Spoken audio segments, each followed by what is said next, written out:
台湾话，面色阴沉，应该安怎讲？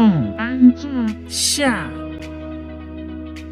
哦哼，内容是从教育部台湾闽南语常用词词典引用，释义：面色阴沉，通常用来形容人不苟言笑、严肃而不易亲近。用例：做服务业对人客就较好笑神嘞，毋通定定激一个黄黄面。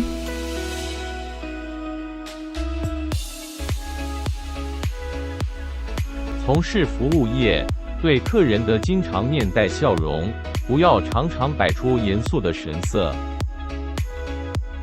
请支持我，点击 subscribe， 然后再单击小铃铛，也不要忘了转发给您的朋友圈，谢谢。